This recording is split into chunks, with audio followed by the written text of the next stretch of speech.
Hey, what's going on, guys? Rome Gaming here, back into the video. Today's episode, we're going to be taking a look at a +6 Stonevault.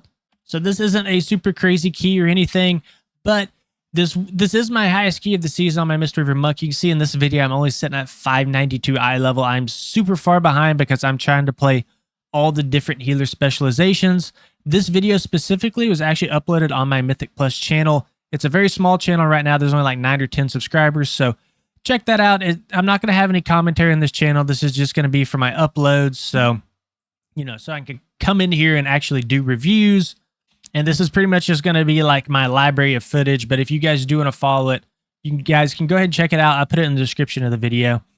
But yeah, this guide specifically is not going to necessarily be a super in-depth guide on the entire dungeon, every single, ability, boss mechanic, that sort of deal. It's going to be sort of like a medium to high level overview and just kind of how I see it from a healer perspective and kind of what I'm thinking about as we go from pack to pack. So I am going to cover some stuff like trash abilities, boss abilities, mechanics, that sort of stuff. But for the most part, just the things that, you should be worried about. So kind of jumping into this very first pull here. This very first pull, we just grabbed the very front room, and this can be a little bit of a dangerous pull. And one of the reasons it's a dangerous pull is because of this Void Soul here. So this Void Soul will cast a Howling Fear, and you either want to focus him down or you want to assign somebody to kick that, because if that fear goes off, it's going to be impacting the entire group, and it gets pretty messy pretty quick. Now up next, you can see we have Arcing Void here being cast. It's not a big deal in lower keys really, but this will target an ally, and this could potentially one-shot somebody in higher keys. So you can see right now, this is targeting my Hunter, so I want to prepare some sort of healing or shield for this Hunter. I probably did it in this specific video, but just so that you're aware of what that is something that you will, want to be kind of focusing on in higher keys. You either want to be kicking it or be preparing yourself for some sort of heavy single target damage on a DPS. Then we also have the Golem here in blue. The blue indicates a frontal on my unit frames, so he's casting Seismic Wave. So you want to make sure, that your tank is facing that away from the group. And then one other thing you can see here that's about to go out is we do have a curse effect, and this curse effect is called Void Infection. It's just a damage over time effect. If you can dispel curses, go ahead and dispel that. Outside of that, though, there's nothing too crazy going on with this first trash pack.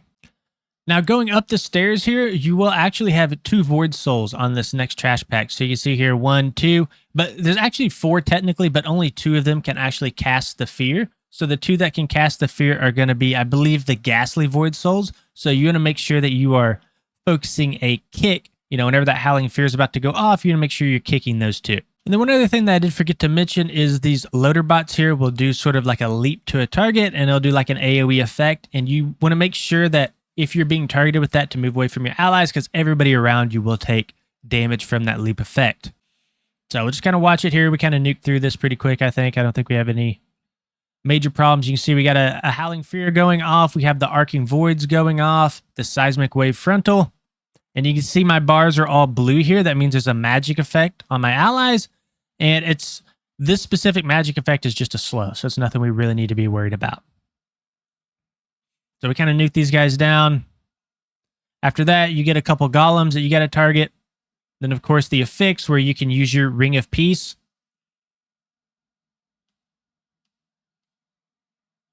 Kind of skip through some of this stuff. Kind of get to the boss. But yeah, for the most part on these first 2 trash packs, just really make sure you're interrupting the fear.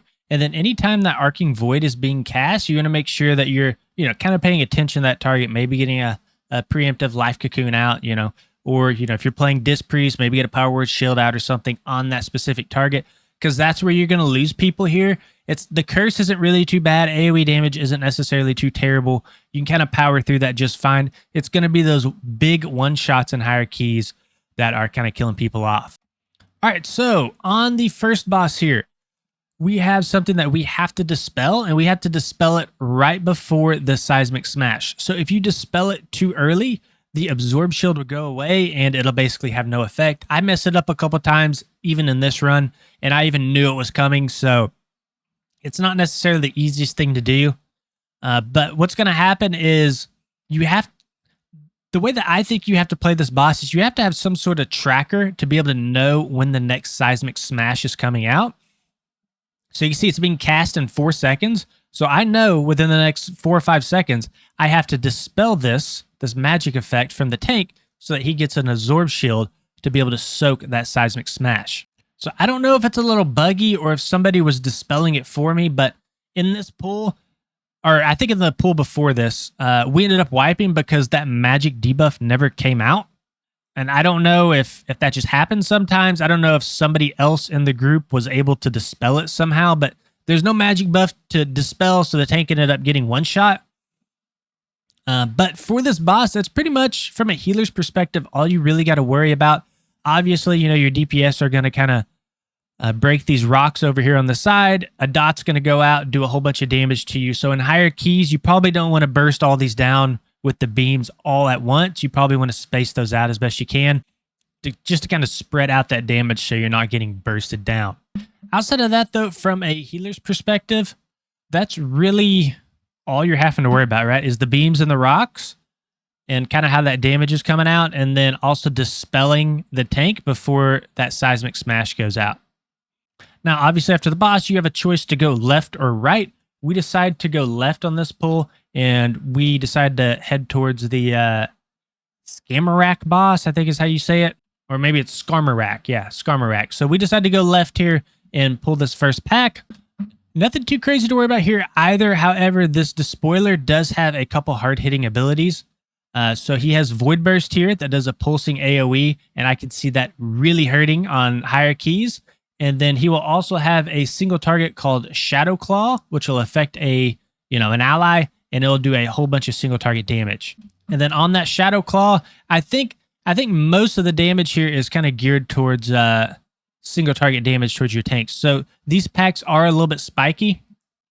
So you really just want to make sure, right, you're just keeping the tank topped off as much as you possibly can.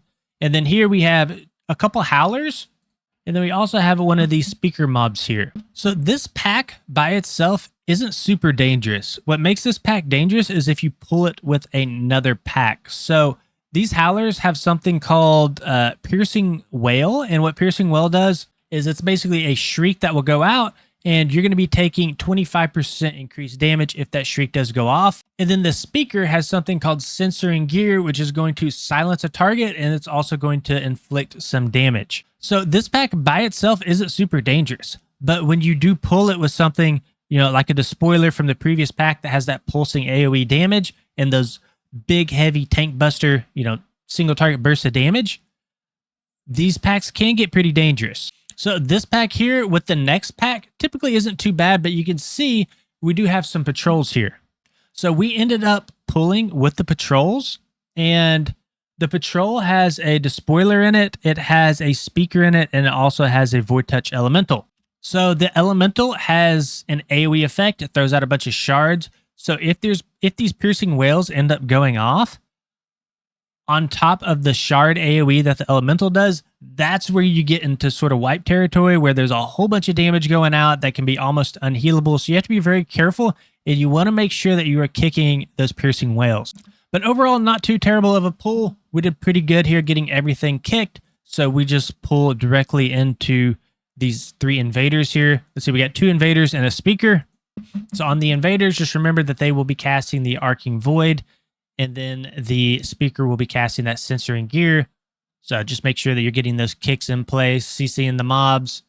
You should be fine. This really isn't that hard to trash, to be honest. And then towards the end of the room, we do have a Despoiler in the Howler. So in this whole hallway, I think the Despoiler is by far the hardest trash mob to deal with. You want to make sure that you're pulling these Despoiler packs.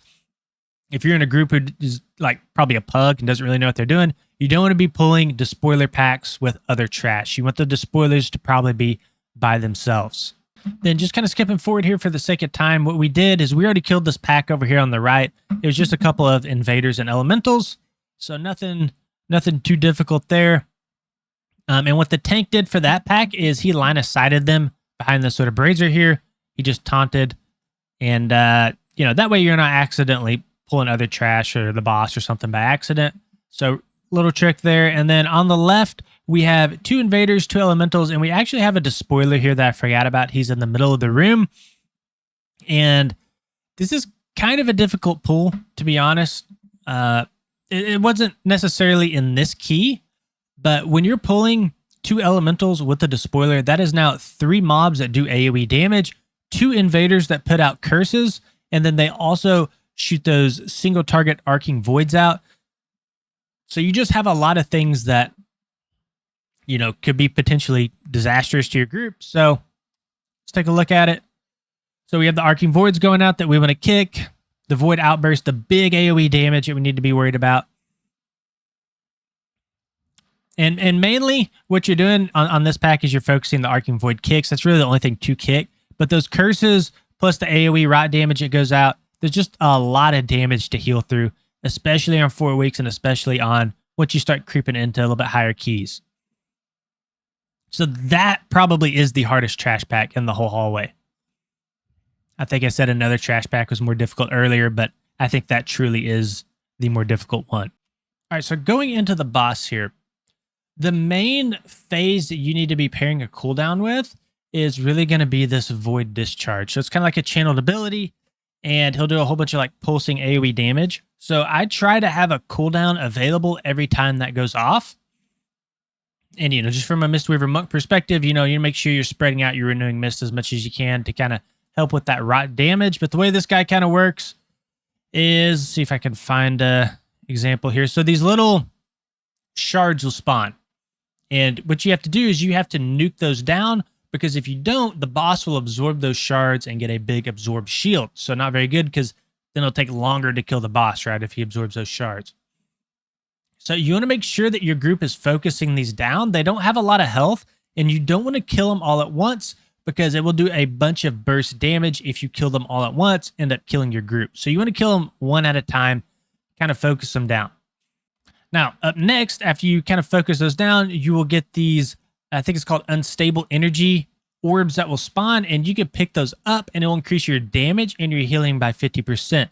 Now, the downside of that is you will get a dot on yourself for each one that you do pick up. The effect stacks. So you want to make sure you're not picking up too many, because you'll end up killing yourself with these. So your group, everybody has to kind of be on the same page, making sure that they're picking up, you know, 2 to 3 stacks of orbs max. But from a healer's perspective, these are really nice, because that's going to help you kind of burst through that void discharge phase. So you can see right here, we got the boss at 46%. I'm healing 800k HPS, and I've gone through a lot of my cooldowns already. So I'm not in a great spot. I do have my Chi-Ji coming up next. I do have my Life Coup, and I have a big Sheelan's Gift. So, I mean, we're still okay.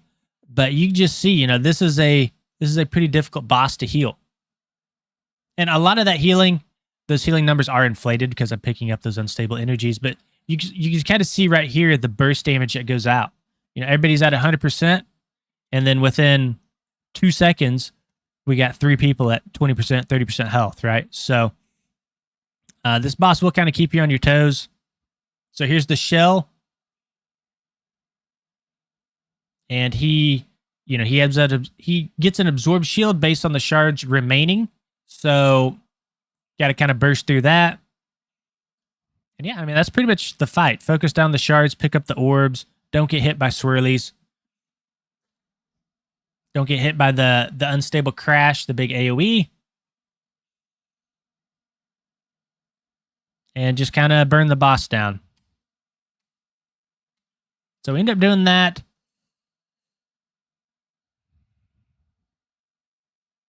And this is one of those really difficult fights. It's almost like the final boss of Necrotic Wake. If you lose a DPS, it's really, really bad, because you can't get through the absorb shield, and basically the boss will never die. So you got to be, you know, if you're running like, let's just say an augmentation evoker and you lose a DPS, that's really bad. You know, because now you just have 1 DPS and an aug evoker who doesn't do much DPS by himself.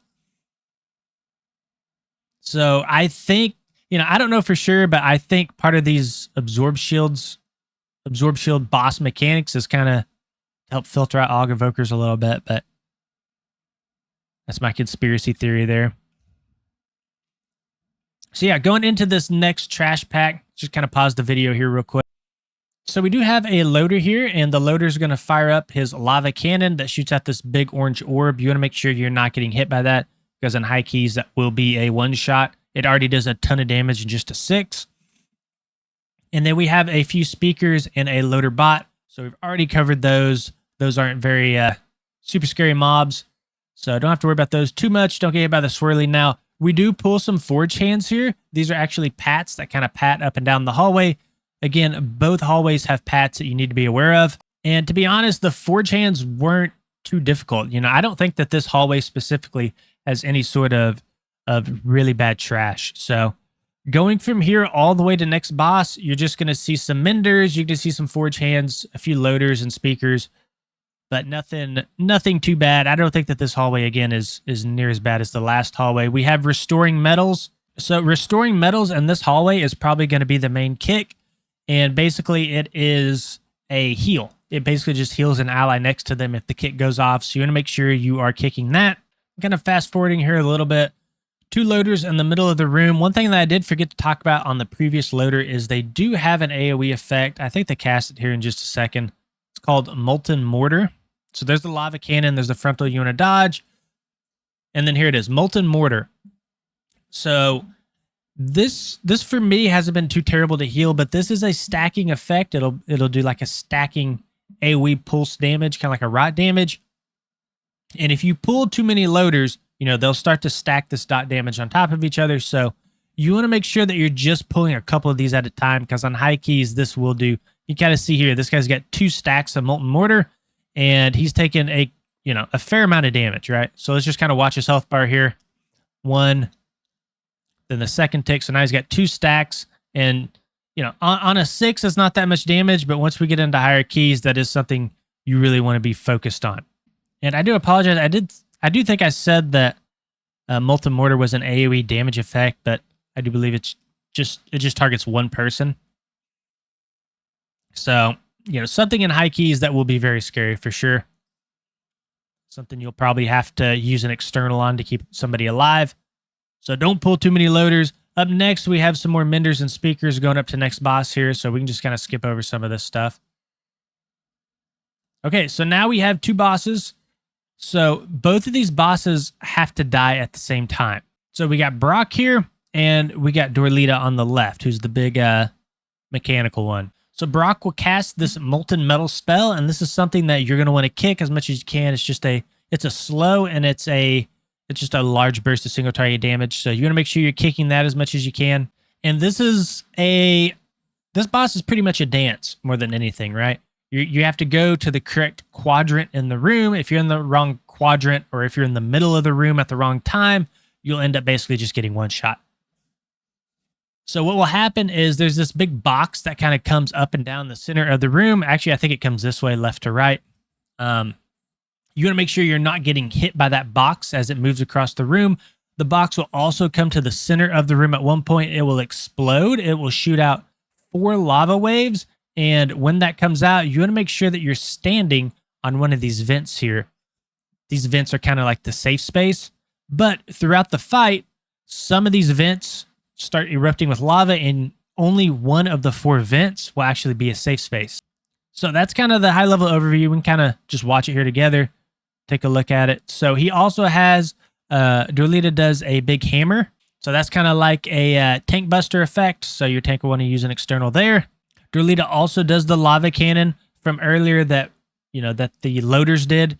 So make sure that you're not getting hit by the lava wave there. We have another molten metal that we can interrupt. Then as the fight goes on, Brock here will cast something called Scrap Song. So Scrap Song is going to be the metal cube that we talked about earlier. And this means he's about to send that metal cube right down the middle. So this means that you kind of want to get out of the way for it. Or out of the middle. So you can kind of see we hop over to the side here. This cube is going to go across the middle here. And then there is a molten metal cast here. So this is something that, normally you want to have somebody over here kind of close to the mob so that you're getting that interrupt off, preferably a ranged character, because in higher keys, you don't want any cast to be going off. Obviously, this can be problematic in higher keys. So just be aware that he does instantly do a cast there that you want to be interrupting. And then we can kind of see, right, the cube flies down the middle. We went to the side of the room. We dodged the cube. We got a lava cannon going off. This is honestly a pretty crazy fight. We got a lava cannon going off. We have orbs here that are going off. We have a cube being sent down the middle of the map. It's honestly quite a pain of a fight. But we're taking care of the orbs. We have multi-metal casts going off. We're trying to interrupt those. So here's the exhaust vents. So exhaust vents, you can kind of see how these 3 vents have fire coming out of them. So this means that we need to find the vent that doesn't have fire coming out of them, which is going to be on the right-hand side. So we ping it. We all run to this vent. There's the tank buster that goes off. We have another lava cannon. We're missing the kick on molten metal, so we're taking a whole bunch of extra damage. And then this is going to be the phase where the cube actually stops in the middle, and it will actually explode. So you see it does this big ring here. So the first time I ran this, I ran out of the ring, but I was standing right here, kind of in these pathways. And you can see here pretty quick why that's a bad idea. It explodes, and it shoots these sort of globs of lava down the walkways. So that's why I always like to say, for the most part, just try to always be standing on a vent on the side. The middle of the room is almost never safe. You got a cube going down the middle of it. These areas here are almost never safe, right? Because the cube can explode. And then sometimes the vents aren't safe, right? When they activate or when that exhaust vent does go off. But for the most part, you know, you want to make sure you're on a vent at all times. I would say that these are going to be the safest areas to stand on. So now that we kind of talked about the boss, I think that's pretty much it. Let's kind of talk about like when to use externals on this boss, because this is probably the hardest boss in here. So I want to spend a little bit more time on it. So in terms of using external, I would probably save an external for the exhaust vents phase. So once exhaust vents does go off, you can see, well, that guy was staying on a vent, so he got 1 shot. But you can see we have this exhaust vent dot that's on all of us, and we're going to be taking a ton of ticking damage. Again, not bad on a 6, but on higher keys, this will be very noticeable. So you want to be using an external on the exhaust vent for sure. And then the other external, you're probably going to be using 2 externals per like rotation of events that happen. The second external I'd probably use is on this blazing crescendo here. So when this box explodes, it does a ton of AoE damage. So this is where you really want to use your strong external, because you get burst damage from this. You're also taking rot damage from the exhaust vents as well. So right when this goes off, you can kind of see health bars go down. Wish I could back up just a little bit less than that. Let's see it one more time. Just kind of look at health bars before this goes off. So we're sitting about 75%. It goes off, and I'm sitting at like 30% now. This guy's almost dead. We got a couple people down. So I would highly recommend to use your strongest externals on that box explosion there, then use a weaker external on your exhaust vents. Outside of that, I mean, that's it. I mean, easy peasy, right? You just have to do that perfectly for about 3 to 4 minutes straight on higher keys while dealing with the fixes. So this will be a fun one. Oh yeah, so I think we ended up wiping on this one actually. Let's see. Yeah, we ended up wiping on it. Just too many people get hit by stuff. And at some point we do end up killing it. I think it was just like right on the next pool. So we'll take a look at this. So yeah, it looks like nobody ended up dying on this pool. So anyways, regardless. Oh, or did they? No, looks like, well, it looks like just one guy died. It was a pretty crazy boss. This did get nerfed actually. I think this is pre-nerf when we ran this. So anyways, let's move on. No other trash here that we need to be worried about. Some more loaders, some more menders. We already talked about all that. Okay, so after that, after the 2 side hallways, you come back to the center, and then you kind of go north to the final boss. So in this final hallway, there are some new mobs that kind of pop up. We have these honor guards here, and they do something called Shield Stampede, and they will just charge in a specific direction. I think there's an arrow that indicates it. Yeah, this blue arrow. So make sure you're not standing in front of that. That'll mess you up. Then after that, we run into some more guards and then 2 menders. So we've already talked about the menders. and then a smasher as well. And then it looks like we also pulled the stone shapers up here at the top. So this is a pretty hard pull, especially because you have the stairs here kind of line of sighting you. So hopefully your tank will kind of pull the trash to the bottom of the stairs. If they tank it at the top, it's rough because everybody's out of line of sight. There's a ton of pulsing AoE damage that goes out. So try to tell your tank to pull the bottom of the stairs. So first thing we'll talk about is the stone shapers. So they will drop a earth totem that you have to focus down. And if you don't focus it down, it will do a ton of pulsing AoE damage. So as you see those totems drop, make sure that your group is trying to focus them down. You can see one down here in the back. It's casting earth burst.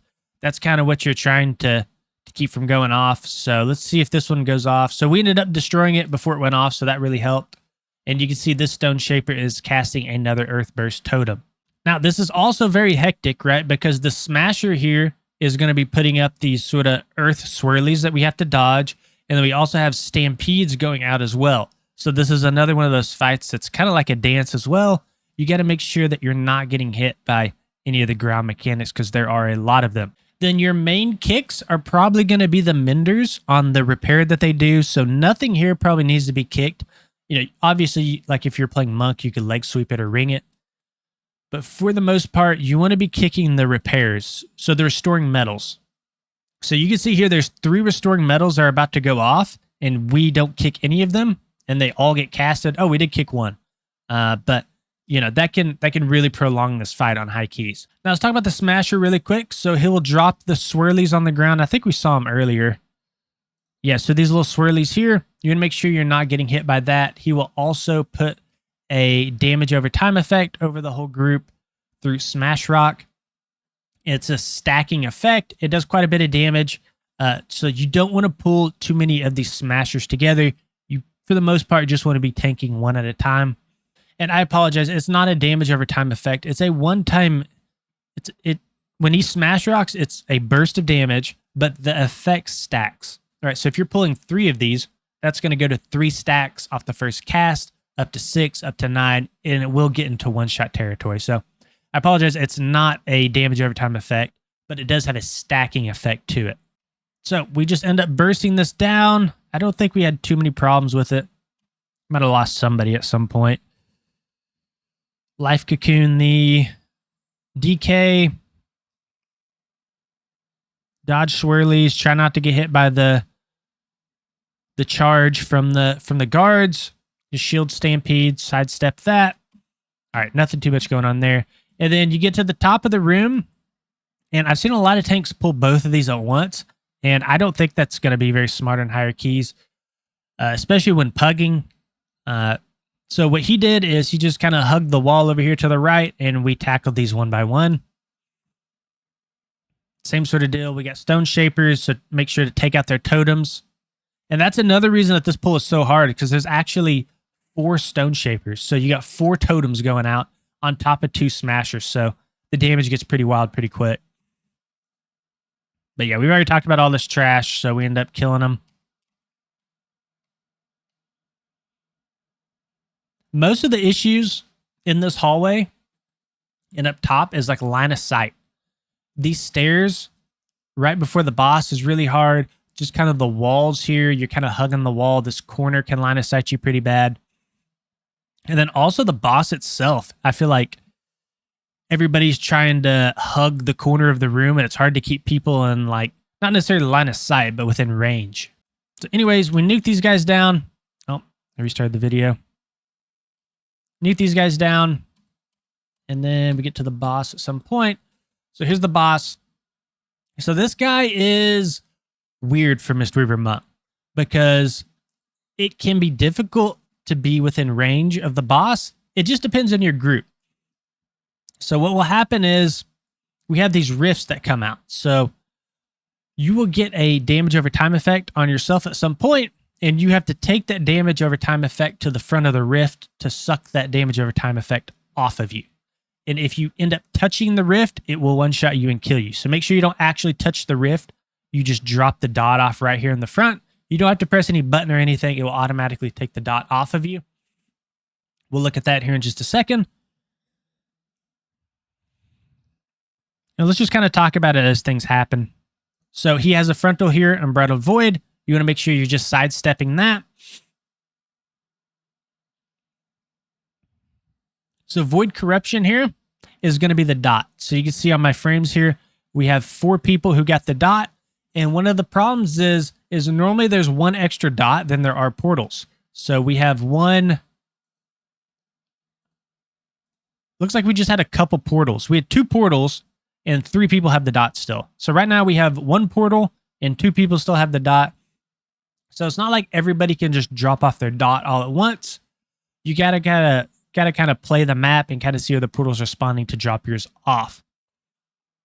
Now, another thing, and this is something that I didn't realize when I was doing the fight, is you kind of get this sort of corruption circle that comes around your player.